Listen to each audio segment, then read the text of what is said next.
The lake was perfect. 2.3 acres of untouched land, water catching afternoon light like scattered glass, and not a single soul asking how I was holding up after the divorce. I stood at the water's edge, breathing pine and wet earth, feeling something loosen in my chest for the first time in 2 years. Comment below where you are watching from, because what started as my fresh start turned into a war I never saw coming. I had spent 18 months in a cramped apartment after Sarah took the house. 18 months of microwave dinners and sleepless nights staring at walls that belonged to someone else. When I found this listing online, something clicked, a place of my own. Quiet, private, a chance to remember who I was before I became half of something broken. I had been a civil engineer for 15 years before burning out and cashing in my retirement early. I knew how to read land surveys, building codes, and property lines. Before signing anything, I spent 2 weeks at the county records office verifying every detail. This parcel had never been part of any homeowners association. The HOA boundary for Maple Ridge Estates ended at the main road. My land sat outside their jurisdiction, and I had the paperwork to prove it. That due diligence would later save everything I owned. But standing there that first afternoon, I had no idea what was coming. I heard her before I saw her, heels on concrete, sharp and rhythmic, cutting through the stillness. She approached from the property to the south, a large colonial with an immaculate lawn that seemed to lean toward my lake. Mid-50s, blonde bob, severe enough to cut paper. Clipboard clutched against her chest like a shield. She stopped at the weathered wooden fence marking the boundary and looked at me the way a health inspector examines a questionable restaurant. "Linda Prescott," she announced, "president of the Maple Ridge Homeowners Association. I live right there." She nodded toward her house. "What exactly are you planning to do with this property?" No greeting. No. Welcome to the neighborhood. Just a demand wrapped in a question. I introduced myself and explained my plans. A small cabin, maybe 800 square feet. Some fishing on weekends. I would keep the land natural. Nothing commercial, nothing loud. Before she could respond, I added what I knew would matter. I had checked with the county. This land was not part of her HOA and never had been. Her jurisdiction ended before my property began. Something shifted behind her eyes. A quick recalculation that made my stomach tighten. "Everything around this lake affects my community," she said slowly. "We have architectural standards, noise regulations, property values to consider. I will need to review your building plans before you proceed with anything." I kept my voice polite but firm. "With respect, Mrs. Prescott, I do not need HOA approval. You have no authority here." She smiled then, a thin expression that carried no warmth whatsoever. "We will see about that. We have ways of maintaining standards in this area." She turned and walked back toward her house, heels striking concrete like a judge's gavel. I watched her disappear through her front door, then looked back at my lake. The peace I had felt minutes ago was curdling into something uneasy. I decided to walk the property line before leaving. The old fence separating my land from Linda's was weathered gray wood, leaning noticeably toward my side. As I followed its path, something became obvious. The fence did not run straight. It curved inward, bowing onto my property by what looked like several feet in some sections, near the water's edge, where undergrowth grew thick with brambles and wild shrubs. A metallic glint caught the fading sunlight. I pushed through the brush, branches scratching my arms, until I found it. An iron stake driven deep into the earth, rusted orange with age, clearly untouched for decades. It sat a full 8 or 9 feet on my side of the existing fence. I crouched beside it, running my fingers over the corroded metal. Survey markers like this were placed by licensed surveyors to indicate official boundaries. If this stake was original, then the fence was definitely in the wrong place. I made a mental note and headed back to my truck. The previous owner, an elderly man named Miller, who had moved to assisted living, had left a cardboard box of old documents with the sale. His children handled the transaction and seemed eager to close quickly. I had tossed the box in my garage without examining it, but now I found myself curious about what those yellowed papers might contain. My phone buzzed as I reached for the door handle. An email notification from an unfamiliar address. The domain matches Maple Ridge HOA.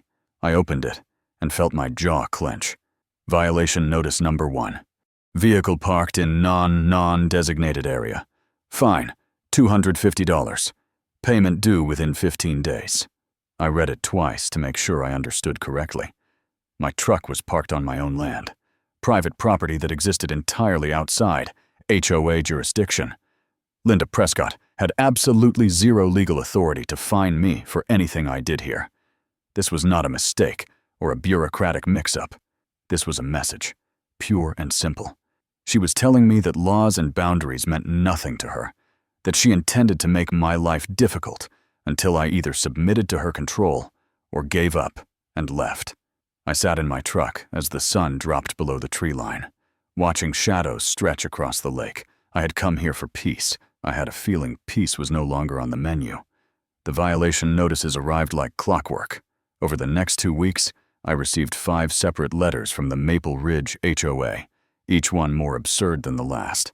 Violation number 2 cited excessive construction noise before 8 in the morning, even though I never started work until 9. Violation number 3 claimed I had disposed of waste improperly by placing a rented dumpster on my own property. Number 4 accused my trees of obstructing community sight lines. Number 5 alleged unauthorized commercial activity because I had unloaded building materials from my own truck. Each letter carried Linda Prescott's signature, the HOA's official seal, and a fine of $250 due within 15 days. I did the math.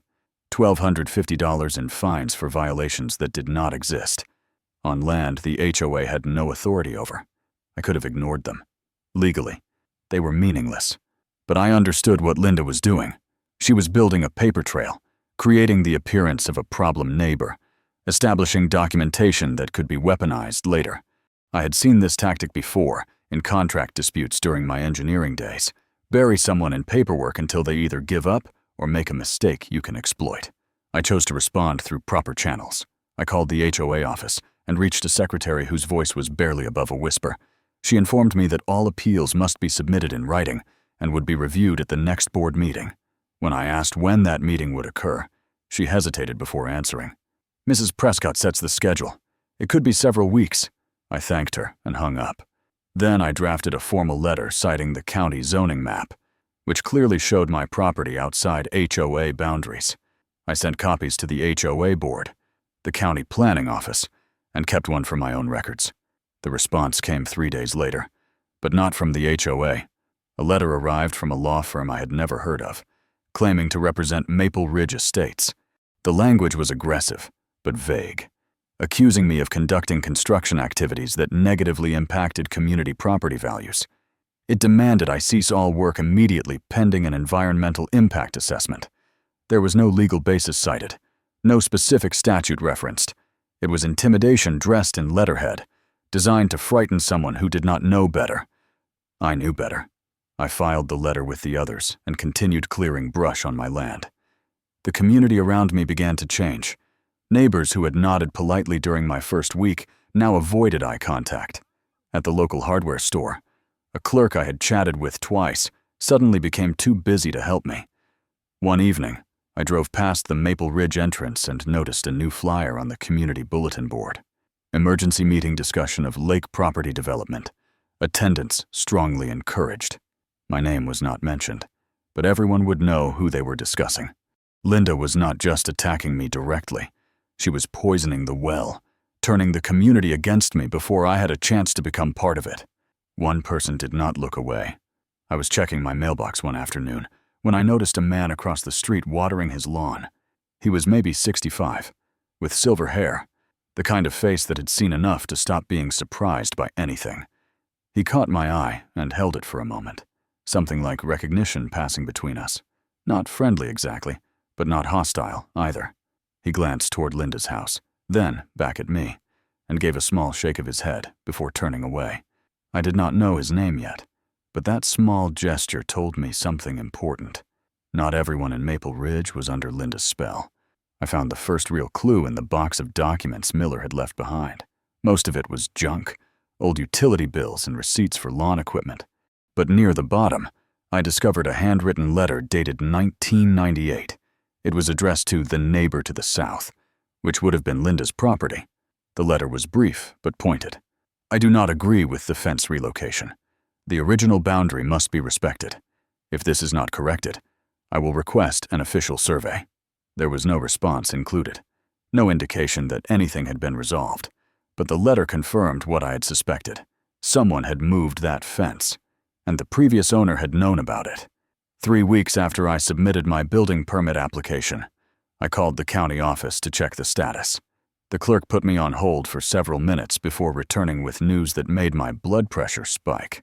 Mr. Rourke, your permit has been placed on hold pending review. We have received multiple objections from concerned parties regarding your proposed construction. I asked who had filed objections. She apologized and said that the information was confidential, though the source was obvious enough. I asked how long the review would take. 60 to 90 days, she replied. Possibly longer, depending on the complexity of the concerns raised. I hung up and sat in my truck, staring at the lake through the windshield. Linda Prescott had no legal authority over my land, but she had something more useful. Connections, influence, the ability to make phone calls that slowed bureaucratic wheels to a crawl. She could not stop me outright. So she was trying to exhaust me, drain my resources and patience until I surrendered. I thought about the old letter in Miller's box, the rusted survey stake in the brush, the fence that curved where it should not. There was a story buried here, something Linda did not want uncovered. I pulled out my phone and searched for licensed surveyors in the area. It was time to find out exactly where my property actually ended and where hers truly began. The attack went public on a Tuesday morning. I was drinking coffee in my trailer, the temporary housing I had set up on my land while waiting for permits that might never come. When my phone started buzzing with notifications, my sister texted first. "Caleb, are you okay? Someone sent me a link about you." Then a former coworker. Then another. I opened the link with a growing sense of dread and found myself staring at a community social media group called Maple Ridge and surrounding areas. 3,000 members. And right at the top, a post from Linda Prescott. "Community alert," the headline read. "The individual who recently purchased the lake property has been engaging in suspicious and potentially illegal activities. Unpermitted construction, threats toward longtime residents, and a concerning background that warrants investigation. I urge everyone to remain vigilant and report any unusual behavior to the appropriate authorities." The post had 147 reactions, mostly supportive. The comments section was a feeding frenzy. "I heard he got fired from his last job. Someone should look into his finances. Why would anyone buy that land unless they were planning something shady? 3,000 people, most of whom had never met me, were discussing my character like I was a criminal on trial. Linda had tagged the local police department and the county code enforcement office. She had not accused me of anything specific, which made it impossible to refute directly. She had simply implied everything and let the crowd fill in the blanks. I tried to respond. I created an account and wrote a calm, factual comment explaining that my land was not part of the HOA, that I had purchased it legally, and that the violation notices had no legal standing. I attached the county zoning map as proof. Within 30 minutes, my comment was deleted and my account was blocked from the group. I tried again with a different email address, blocked within 10 minutes. The group administrator was listed at the top of the page, Linda Prescott. The consequences spread faster than I could track. The local building supply company called to cancel my pending order. "We have concerns about delivering to that address," the manager said, refusing to elaborate. The dumpster rental company showed up unannounced to collect their container, citing environmental complaints they could not specify. One morning, I woke to find the word "leave" spray-painted across the side of my truck in bright red letters. I had no proof of who did it, but the message was clear enough. I filed a police report, and the officer who took my statement seemed sympathetic, but offered little hope. "Without witnesses or camera footage, there is not much we can pursue," he said. "Could have been kids." Linda expanded her campaign beyond social media.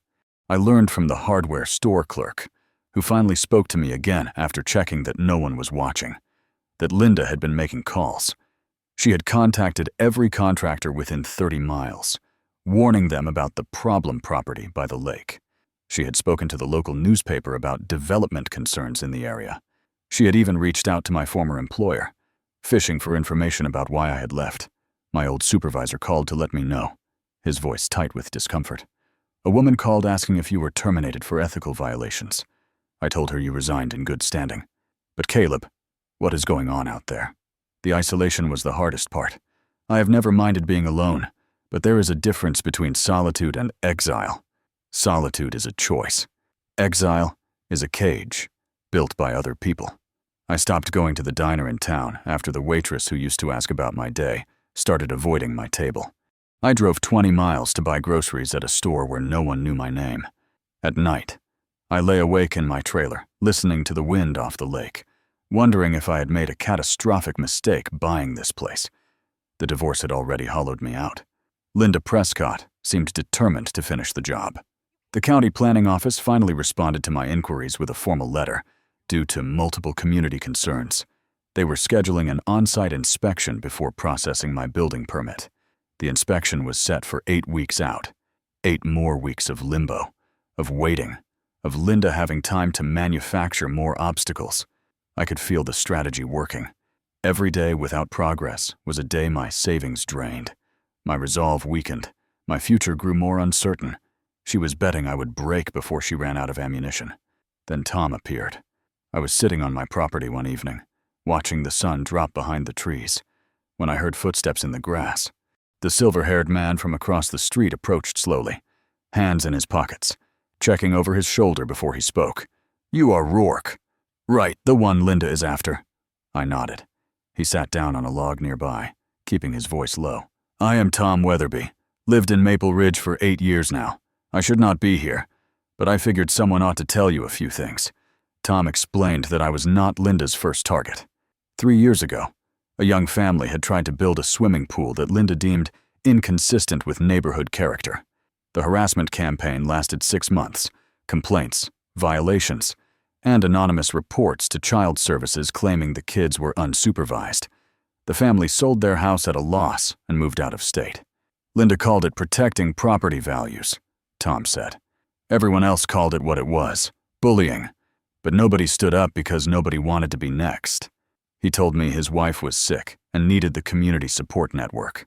He could not afford to openly oppose Linda, but he could give me information.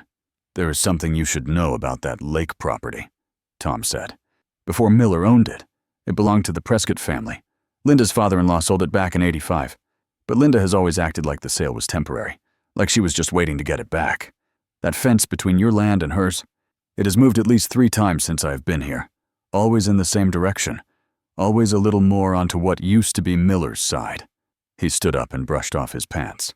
"I cannot help you publicly. However, if you examine the property records, I believe you will find that Linda has been playing a very long game, and she is not used to losing." He walked away into the gathering dark. I sat alone, turning over what he had told me. The fence, the Prescott family history. The pattern of harassment is designed to drive people away. This was not about HOA standards or property values. This was about control, about a woman who believed she was entitled to something that did not belong to her. I pulled out my phone and searched for property records at the county assessor's office. Tomorrow, I will start digging. Linda Prescott had been playing a long game. She was about to discover I knew how to play, too. The county records office smelled like old paper and stale coffee. I arrived when the doors opened at 8 in the morning, carrying a notebook and a list of questions I had compiled the night before. The clerk behind the counter was a middle-aged woman with reading glasses perched on her nose and the weary patience of someone who had answered the same questions 10,000 times. I told her I needed the complete property history for my parcel, every deed transfer, survey record, and boundary document going back to the original subdivision. She raised an eyebrow. "That is a lot of paper. Mr. Rourke, going to cost you $75 and take a few days to compile." I paid in cash and told her I would wait for whatever she could pull immediately. 3 hours later, I sat at a wooden table in the records room, surrounded by a stack of documents 2 inches thick. The history of my land unfolded in yellowed pages and faded ink. The original survey dated from 1952, conducted when the area was first subdivided for residential development. The boundary lines were marked with iron stakes and concrete monuments, placed by a licensed surveyor whose name was barely legible after 7 decades. I traced the property line with my finger, comparing it to the modern aerial photographs I had printed at the library. The original boundary ran straight and true, cutting through what was now Linda Prescott's manicured backyard. According to these documents, the fence currently separating our properties was off by nearly 10 feet. I kept digging. The 1985 deed transfer showed the Prescott family selling the lake parcel to Harold Miller, the elderly man who had eventually sold it to me. The survey conducted at that time confirmed the original boundaries. Nothing had changed, but then I found a gap in the record. A 1997 survey commissioned by the Maple Ridge HOA covered every property in the subdivision except mine. My land was simply excluded, as if it did not exist. The next relevant document was a permit application from 1999 for fence repair and replacement at Linda's address. No survey accompanied it, no boundary verification, just a permit to replace an existing fence. Approved without question. The pattern emerged like a photograph developing in solution. Linda had not moved the fence all at once. She had done it gradually, a few feet at a time, always under the cover of routine maintenance. Each repair pushed the boundary slightly further onto land that did not belong to her. By the time I bought the property, she had absorbed nearly 2,700 square feet of my land. The dock where she kept her kayaks, the garden shed near the water's edge, the stone pathway leading to the lake view she prized so highly. All of it was built on stolen ground.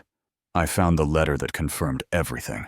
It was a copy of correspondence from 2001, filed with the county as part of a boundary dispute that had never been resolved. Harold Miller had written to Linda Prescott directly, stating his objection to the fence relocation and demanding restoration of the original property line. Attached to his letter was a response, a single page with Linda's signature acknowledging receipt of the complaint and agreeing to discuss the matter at a mutually convenient time. That discussion had never happened. Miller was elderly and living alone. He lacked the resources or energy to pursue a legal fight, so he let it go, and Linda kept his land. But here was the critical detail. Her signature on that 2001 letter proved she knew the boundary was disputed. She could not claim ignorance or innocent mistake. She had received formal written notice that the fence was in the wrong place, acknowledged it in writing, and then continued to build on land she knew was not hers. In legal terms, this destroyed any claim of adverse possession. To legally claim someone else's land through long-term use, you had to occupy it openly and without recognition of the true owner's rights. Linda's own signature proved she recognized Miller's claim. She had simply chosen to ignore it. I drove back to my property with the documents secured in a folder on my passenger seat. The rusted iron stake I had found in the brush was not just an old marker. It was physical evidence of the original boundary, exactly where the 1952 survey said it should be. I walked the line again, this time with a measuring tape and a growing sense of clarity. From the original marker to the existing fence was 9.5 feet. Linda's dock sat entirely on my land. Her garden shed was 3 feet over the line. The stone pathway she used to access her lake view crossed my property for its entire length. I called 3 surveying companies that afternoon. The first 2 declined as soon as I mentioned the address. "We have an existing relationship with the Maple Ridge HOA," one said. "Conflict of interest." The third company was based 50 miles away and had no such concerns. I scheduled them for the following week, paying an $800 rush fee to expedite the official survey. This would not be me making accusations. This would be a licensed professional confirming what the county records already showed. Linda had been stealing land for 25 years, hiding it behind fence repairs and HOA authority. That theft was about to become very public.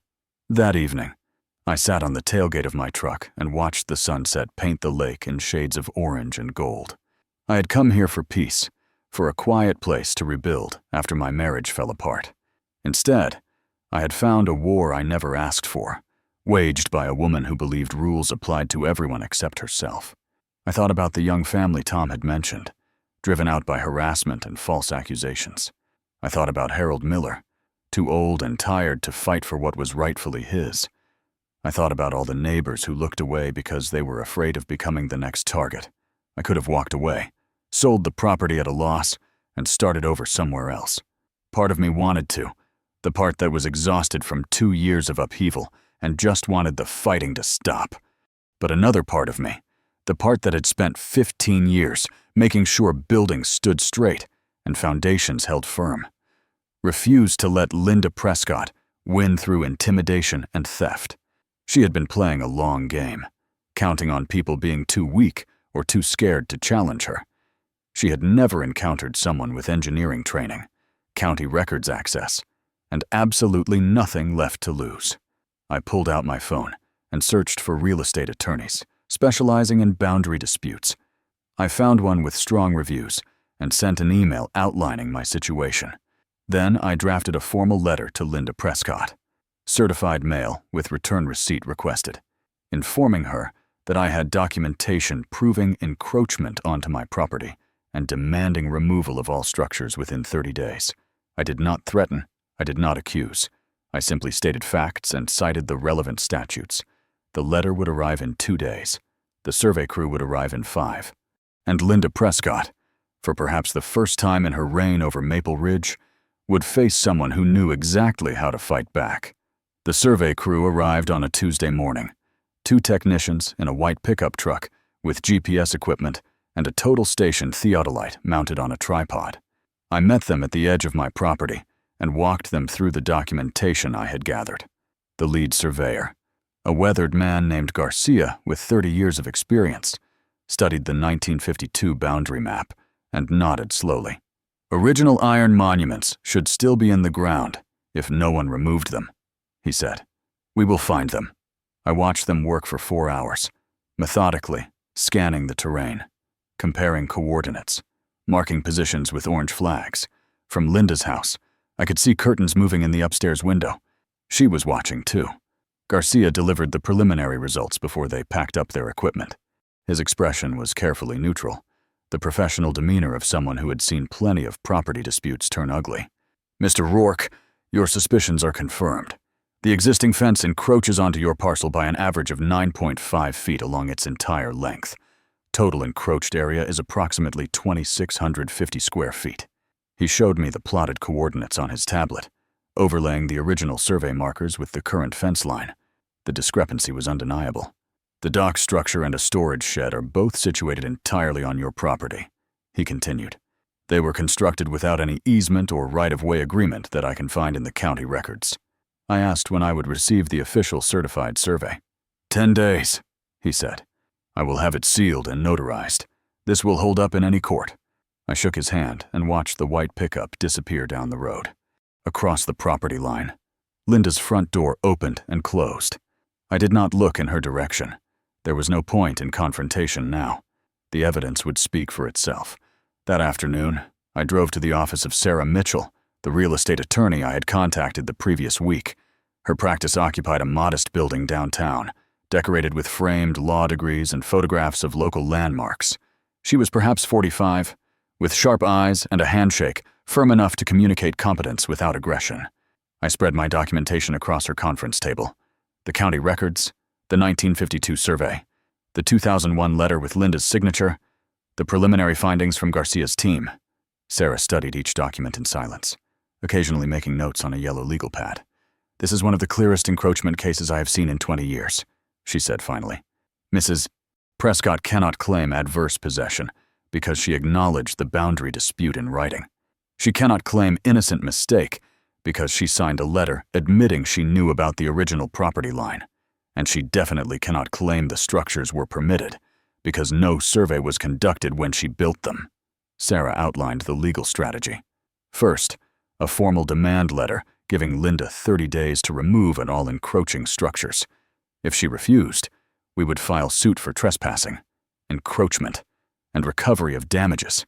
Separately, we could pursue a defamation claim for the social media posts and public statements that had damaged my reputation. "The defamation case is strong," Sarah said. "She accused you of illegal activity without any evidence. That is textbook libel." I asked about costs. Sarah was direct. $15,000 to $25,000 if this goes to trial. But based on what I am seeing here, I doubt it will get that far. Mrs. Prescott's position is indefensible. Any competent attorney will advise her to settle. I authorized her to proceed and wrote a check for the retainer. walking out of her office. I felt something I had not experienced in months. Not hope, exactly, but clarity. The path forward was visible now, marked by legal statutes and documented evidence rather than intimidation and fear. Tom was waiting on my property when I returned, sitting on the same log where we had talked before. His expression was troubled. "Survey crew was here this morning," he said. It was not a question. "Linda has been making phone calls all day. I do not know what she is planning, but she is not going to take this quietly." I told him about the attorney, the demand letter, and the strength of my legal position. Tom listened and nodded slowly. "I believe you, but Linda does not fight fair. She never has. You need to be ready for whatever comes next." He introduced me to 2 other Maple Ridge residents that week. Maria Santos was a 65-year-old widow who had lived in the neighborhood for 10 years. Linda had been fined repeatedly for minor landscaping violations, once threatening to place a lien on her house over $200 in disputed fees. Maria had kept every piece of correspondence, a folder thick with petty harassment documented in official HOA letterhead.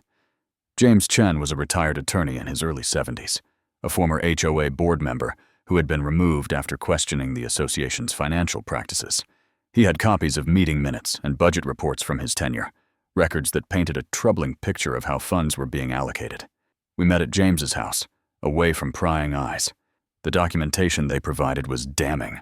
Over the past decade, the HOA had spent more than $40,000 on maintenance and repairs that could not be adequately explained.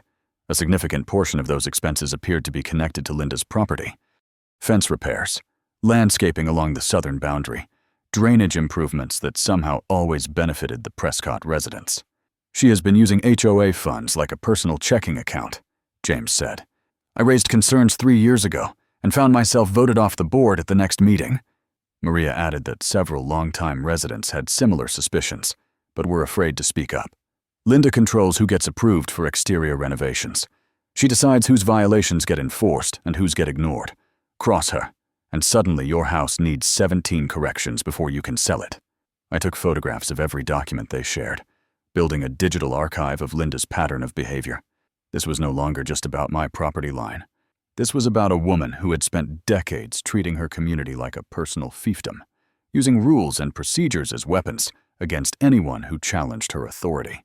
The encroachment onto my land was simply the most blatant example of her belief that boundaries did not apply to her. The demand letter went out via certified mail on Friday. I had a copy delivered to Linda's home address and another to the HOA's registered agent. The language was precise and unemotional. "Documentation confirms that structures on your property encroach onto the parcel owned by Caleb Rourke. You are hereby demanded to move all encroaching structures within 30 days. Failure to comply will result in legal action seeking removal, damages, and recovery of costs." Sarah had included copies of the survey findings and the 2001 letter bearing Linda's signature. There would be no ambiguity about what we knew and what we could prove. Linda's response came faster than I expected, not through her attorney, but through the HOA. 2 days after receiving the demand letter, I found a notice taped to my trailer door. "Emergency HOA meeting. Discussion of legal threats against community members. All residents are encouraged to attend."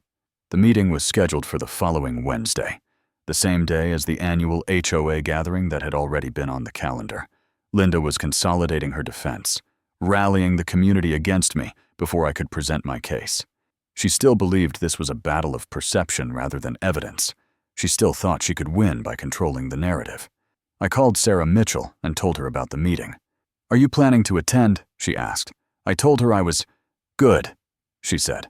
"Bring copies of everything. If she wants to make this public, let us make it public. Just stay calm and stick to facts. Do not let her provoke you into saying something that undermines your position." I spent the next 5 days preparing. I organized the survey results, the historical records, the 2001 letter, and the evidence of HOA financial irregularities. I created a presentation that could be displayed on any screen, clear and methodical, and devastating. Linda Prescott wanted a public confrontation. She was about to discover that public confrontations work both ways. The community center parking lot was nearly full when I arrived. I counted more than 60 cars, far more than the usual turnout for an HOA meeting. Word had spread through Maple Ridge like wildfire. Whispers about the lake property dispute, the demand letter, the survey that threatened to upend 25 years of Linda Prescott's careful land grab. I parked at the far end of the lot and sat for a moment, reviewing my notes one final time. Sarah Mitchell had offered to accompany me, but I had declined. This was not a legal proceeding. This was a community gathering, and I needed to speak as a neighbor, not as a plaintiff hiding behind his attorney. Sarah would be waiting by her phone if things went sideways. I walked into the building carrying a laptop bag and a folder of documents. The main hall was arranged with rows of folding chairs facing a raised platform where a long table held microphones and a projector screen. Nearly 80 people filled the seats, more standing along the walls.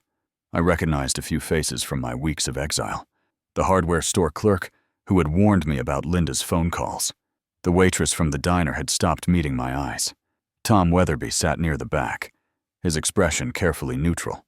Maria Santos was beside him, clutching her folder of HOA correspondence. James Chen had positioned himself near the side door, close enough to observe, but far enough to slip out if necessary. Linda Prescott stood at the front of the room, clipboard in hand, surveying her domain. She wore a cream-colored blazer and pearl earrings, the image of suburban respectability. Her husband Gerald sat in the front row, shoulders hunched, staring at his phone.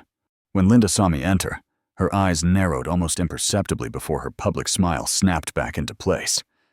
"Mr. Rourke," she said, her voice carrying through the microphone. "How nice of you to join us. Please, find a seat." I chose a chair in the middle of the room, visible to everyone, and set my laptop bag at my feet. The meeting began with routine business, budget reports read in monotone, committee updates on landscaping and holiday decorations, a motion to increase annual dues by $50, approved with minimal discussion. Linda controlled the proceedings with practiced efficiency, moving through the agenda like a conductor leading an orchestra. But the tension in the room was palpable. Everyone knew the real performance was yet to come. 40 minutes in, Linda cleared her throat and adjusted her microphone. "Before we conclude, I need to address a serious matter affecting our community." Her voice shifted, taking on a tone of wounded concern. "As many of you know, a new property owner adjacent to Maple Ridge has been engaging in harassment and legal intimidation against longtime residents. This individual has threatened lawsuits, made false accusations, and attempted to disrupt the peace we have worked so hard to maintain." She paused for effect, her gaze sweeping the audience. "I want to assure everyone that the HOA board is taking this matter seriously. We will not be bullied by outsiders who do not share our values or respect our way of life." Murmurs rippled through the crowd. Some heads nodded in agreement. Others shifted uncomfortably. I sat motionless, waiting for Linda to finish. She continued for another 5 minutes, painting a picture of a community under siege from a troublemaker who had bought property specifically to cause problems. She never mentioned the survey, the encroachment, the 2,600 square feet of stolen land. She never acknowledged the 2001 letter bearing her own signature. In her telling, she was the victim, and I was the aggressor. When she finished, she smiled graciously at the audience. "Now, I believe in fairness. If Mr. Rourke would like to respond, he is welcome to address the community." Her tone suggested she expected me to either decline or stumble through an emotional defense that would only make me look worse. She had miscalculated badly. I stood and walked to the front of the room, laptop in hand. "Thank you, Mrs. Prescott. I appreciate the opportunity to share some facts with my neighbors." I connected my laptop to the projector and waited for the screen to flicker to life. The room fell silent. Linda's smile remained fixed, but I could see tension creeping into her shoulders. The first slide showed the original 1952 survey map, the boundary lines crisp and unambiguous. "This is the official survey conducted when this area was first developed," I said. "It shows the property line between what is now my land and what is now the Prescott residence. As you can see, the boundary runs in a straight line from this point here to this point here." I traced the line with a laser pointer. "According to this survey, conducted by a licensed professional and filed with the county, the boundary is marked by iron monuments that are still in the ground today." The second slide showed an aerial photograph with 2 lines overlaid, one red, one blue. The red line shows the original boundary from 1952. The blue line shows where the fence currently stands. The gap between them was obvious. A strip of land nearly 10 feet wide, running the entire length of the property line. A licensed surveyor conducted a new survey last week. His findings confirmed that the existing fence encroaches onto my property by an average of 9.5 feet. The total encroached area is approximately 2,650 square feet. Murmurs grew louder. People leaned forward in their seats. Linda's smile had vanished, replaced by a tight-lipped expression I had not seen before.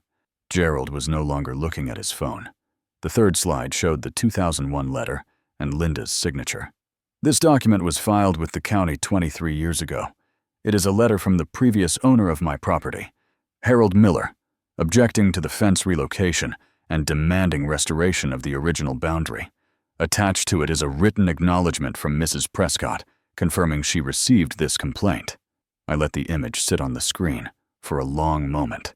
Mrs. Prescott knew the fence was in the wrong place.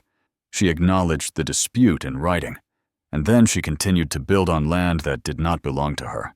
The fourth slide showed a breakdown of HOA expenditures over the past decade. These numbers come from HOA financial records obtained by a former board member. Over the past 10 years, more than $40,000 has been spent on maintenance and repairs that cannot be adequately documented. A significant portion of these expenses appears to be connected to work done at or near the Prescott property. I highlighted specific line items: fence repairs, landscaping, drainage improvements. I am not making accusations. I am simply presenting information that your own records contain. Each of you pays dues to this association. You have a right to know how that money is being spent. The room erupted. Voices overlapped, some angry, some confused, some demanding answers. An elderly man in the third row stood up and pointed at Linda. "Is this true? Did you use our money to fix your own fence?" A woman near the window shouted a question about the drainage project that had supposedly benefited the entire community. James Chen remained silent, but I could see him nodding slowly, validation written across his face. Linda grabbed the microphone, her composure cracking. "This is ridiculous. These are lies and distortions designed to—" But the crowd was no longer listening to her. More people were standing now, demanding to see the financial records, asking why they had never been told about the boundary dispute. Gerald had risen from his seat and was tugging at Linda's arm, whispering urgently. She shook him off. "You do not understand," Linda shouted, her voice rising above the chaos. "I have protected this community for 25 years. I have maintained standards. I have preserved property values. Everything I have done has been for Maple Ridge." A man near the front interrupted her. "What about the Miller property? Did you take his land or not?" Linda's face flushed red. That land should never have been sold. The Prescotts owned it before Miller. It was supposed to stay in the family. That Lakeview? She stopped abruptly, realizing what she had just admitted. The silence that followed was deafening. Linda stood frozen at the podium, her mouth open, her carefully constructed narrative collapsing around her. She had not denied the encroachment. She had not claimed the survey was wrong. She had admitted, in front of 80 witnesses, that she believed the land was rightfully hers, regardless of what the legal documents said. She had confessed to exactly what I had accused her of, not theft for profit, but theft for pride, for a view she believed she deserved. Tom Weatherby stood up in the back of the room. "I move for a vote of no confidence in the current HOA president." Maria Santos seconded the motion immediately. Chaos erupted again, louder than before. Gerald finally succeeded in pulling Linda away from the podium, guiding her toward the side door while voices shouted questions and accusations behind them. I remained at the front of the room, laptop still connected, evidence still displayed on the screen for anyone who wanted to examine it. The vote was held 15 minutes later, after enough order had been restored to conduct official business. 63-11 in favor of removing Linda Prescott from her position as HOA president. James Chen was appointed interim president, pending a formal election. His first act was to authorize an independent audit of all HOA financial records. His second was to formally acknowledge that the Maple Ridge HOA had no jurisdiction over my property and never had. The violation notices, the fines, the cease and desist letters, all of it was officially rescinded. I packed up my laptop and walked out into the cool night air. The parking lot was full of clusters of people talking in hushed, urgent voices.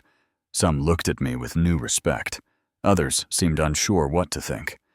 Linda's car was already gone. I climbed into my truck and sat for a moment, hands resting on the steering wheel. The battle was not over. The encroachment lawsuit still had to proceed. The defamation claim remained unresolved, but something fundamental had shifted tonight. Linda Prescott had stood in front of her community and revealed exactly who she was. No amount of spin or social pressure could undo that moment. She had defeated herself. The morning after the meeting, I woke to 47 notifications on my phone. The community social media group that had once been Linda's personal propaganda machine was now flooded with posts demanding answers. Screenshots of my presentation circulated alongside angry questions about HOA finances. Someone had recorded Linda's outburst on their phone, and the video was being shared faster than the moderators could delete it. The new moderators, I should say. James Chen had removed Linda's administrative privileges within an hour of the vote. I scrolled through the messages while drinking coffee in my trailer. The tone had shifted dramatically. People who had avoided me for weeks were now posting apologies and expressions of support. The hardware store clerk who had canceled my order sent a direct message offering to expedite any supplies I needed. The diner waitress commented publicly that she was ashamed of how the community had treated me. I appreciated the sentiment, but I also understood what it represented. These were people who had known something was wrong and stayed silent because silence was easier. Linda's fall had made courage convenient.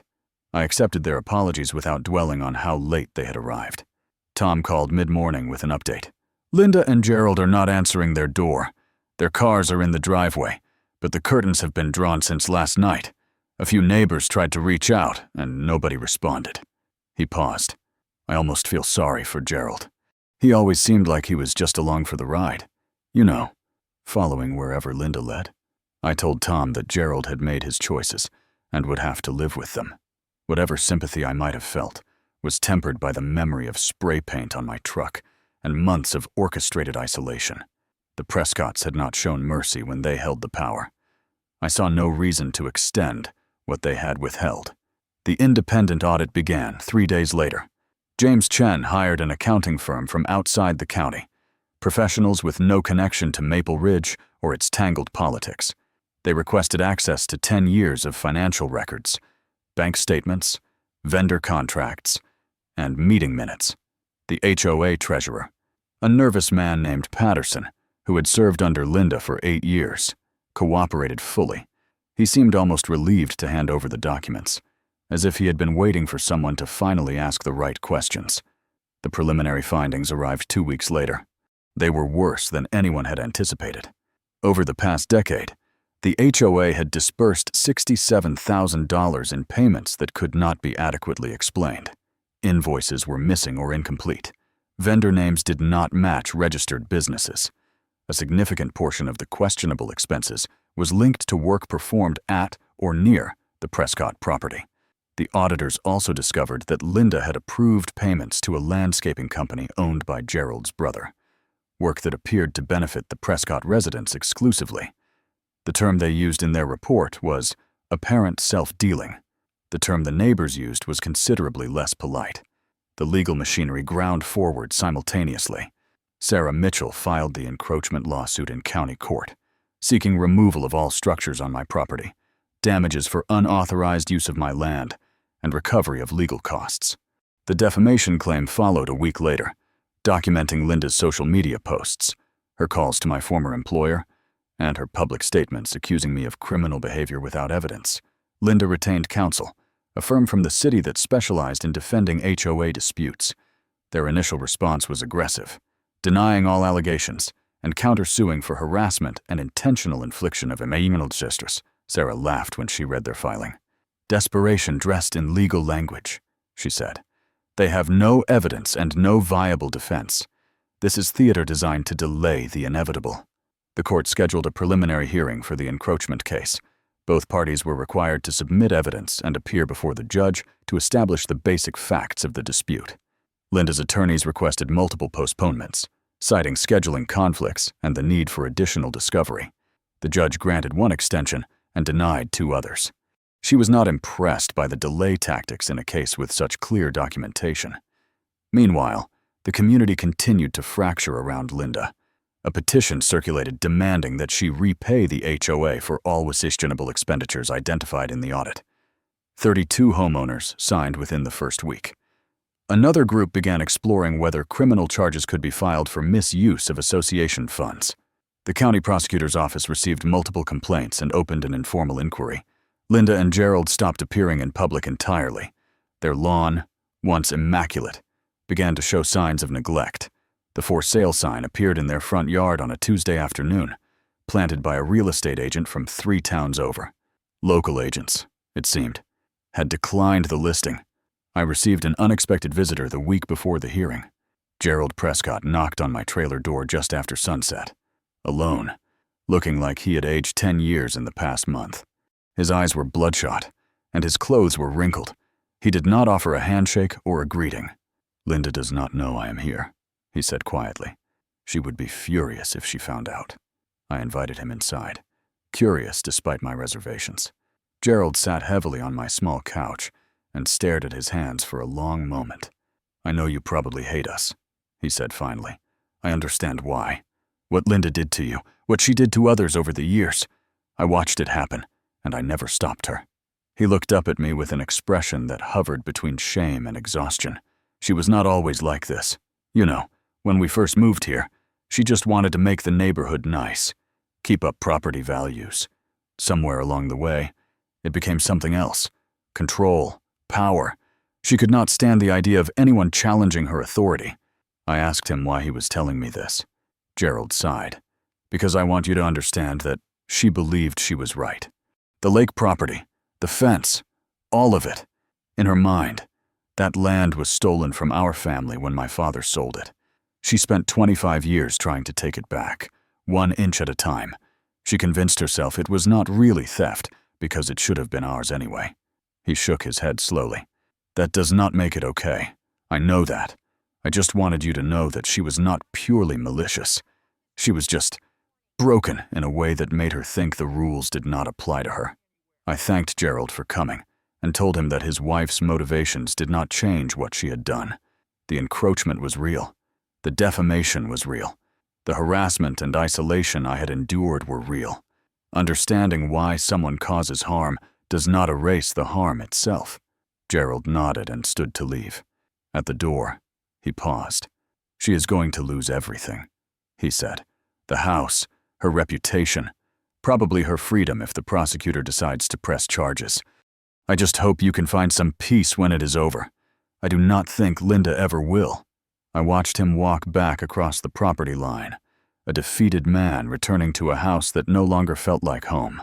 I thought about what he had said, about Linda believing she was entitled to something that was never hers.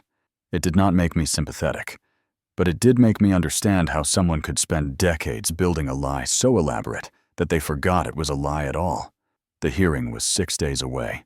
The evidence was overwhelming. Linda Prescott was about to face the consequences of a 25-year deception, delivered by the same legal system she had tried to weaponize against me. There was no satisfaction in that thought, only the grim recognition that justice, when it finally arrives, rarely leaves anyone feeling whole. The courtroom was smaller than I expected, with wood-paneled walls and fluorescent lighting that hummed faintly overhead. I sat at the plaintiff's table with Sarah Mitchell, our documentation organized in neat folders, every piece of evidence labeled and indexed. Across the aisle, Linda Prescott sat rigidly beside her attorney, a silver-haired man who kept glancing at his watch as if hoping the proceedings might somehow be canceled. Gerald was not present. The gallery held a scattering of observers, including Tom, Maria, James Chen, and a reporter from the local newspaper who had been following the story since the HOA meeting. The judge was a woman in her 60s named Patricia Holloway, known for her impatience with frivolous arguments and her respect for well-documented cases. She reviewed the preliminary filings, asked a few clarifying questions, and then invited Sarah to present our evidence. Sarah walked the judge through the timeline methodically. The 1952 survey established the original boundaries, the gradual fence relocations over 2 decades, the 2001 letter, and Linda's signed acknowledgement. The recent survey confirmed encroachment of 2,650 square feet. She presented photographs of the dock and storage shed built entirely on my property, structures Linda had no legal right to construct. Linda's attorney attempted to argue adverse possession, claiming his client had used the disputed land openly and continuously for more than 20 years. Judge Holloway interrupted him mid-sentence. "Counselor, your client signed a document in 2001 acknowledging a boundary dispute. Adverse possession requires the claimant to hold the land without recognition of the true owner's superior title. Your own evidence defeats your argument." The attorney tried a different approach, suggesting the original survey markers might have been incorrectly placed. Sarah produced the surveyor's certification and offered to have Garcia testify. The judge declined, stating the documentation was sufficient. The hearing lasted 2 hours. When Judge Holloway delivered her ruling, her voice was flat and final. "The evidence clearly establishes that defendant Linda Prescott knowingly encroached upon property belonging to plaintiff Caleb Rourke. The encroachment was not innocent or inadvertent. Defendant acknowledged the boundary dispute in writing and continued to construct improvements on land she knew was not hers. She ordered all encroaching structures removed within 60 days at Linda's expense. She awarded me $12,000 in damages for unauthorized use of my property and loss of enjoyment. She ordered Linda to pay all court costs and reasonable attorney fees on the defamation claim, which had been consolidated into the same hearing. She found that Linda's public statements constituted defamation per se and awarded an additional $8,000 in damages. Linda sat motionless as the judgment was read, her face pale, her hands clasped tightly in her lap. When the judge finished, Linda's attorney requested a brief recess to consult with his client. Judge Holloway granted 10 minutes. I watched Linda and her lawyer huddle in the corner of the courtroom, voices low and urgent. When they returned, the attorney announced that his client would not appeal and would comply with all court orders. Linda said nothing. She did not look at me as she gathered her belongings and walked out of the courtroom, her heels echoing in the sudden silence. 3 months later, the dock and storage shed were gone, dismantled by a contractor Linda had hired from outside the county. The fence had been torn down and rebuilt along the correct boundary line, 9.5 feet closer to where it should have always been. I stood on my property one afternoon watching the work crews finish, feeling something I could not quite name. Not triumph, not vindication, something quieter, like setting down a weight I had carried so long I had forgotten it was there. The Prescott house eventually sold, 30% below market value, to a young couple relocating from the city. Linda and Gerald moved somewhere out of state. I never learned where, and I never asked. The county prosecutor declined to file criminal charges, citing insufficient evidence of intent to defraud. But the civil judgment and the audit findings followed Linda wherever she went. Her reputation, carefully constructed over 25 years, had collapsed in a single evening of public confession. I built my cabin that spring, 800 square feet of cedar and glass, positioned to catch the morning light off the lake. Tom helped with the framing. Maria brought food for the work crews. James Chen stopped by occasionally to offer unsolicited advice about property law and tell stories about his years practicing in the city. The community that had shunned me 6 months earlier now treated me like a neighbor. I accepted their friendship without resentment, understanding that fear makes cowards of most people, and courage is easier when someone else goes first. The 12-foot fence went up along the new property line in early summer. Cedar planks, professionally installed, tall enough to ensure privacy and establish boundaries that could never again be disputed. Some people asked why I needed such a high fence when the Prescotts were gone. I told them it was not about the Prescotts. It was about clarity, about knowing exactly where my land ended and someone else's began, about never again allowing ambiguity to become a weapon. I sit on my porch most evenings now, watching the sun drop behind the trees, listening to the water lap against the shore. I came here looking for peace, and I found a war instead. But wars end, and what matters is what you build afterward. Linda Prescott believed she was entitled to something that was never hers, and that belief destroyed everything she had spent decades accumulating. I believed only in what I could prove, what I could document, what I could defend in a court of law. In the end, that made all the difference. The lake is quiet tonight. The fence stands solid against the fading light. And for the first time since I signed the papers on this land, I feel like I am finally home. If this story reminded you that standing your ground is never about revenge, but about protecting what is rightfully yours, then you are in the right place. Karma Fence is where boundaries get respected, and bullies face the consequences they earned. Hit subscribe so you never miss another satisfying tale of justice served. Drop a comment and tell me, have you ever dealt with a neighbor who thought rules did not apply to them? Share this video with someone who needs to hear that patience and evidence always beat intimidation. The fence is up. Welcome home.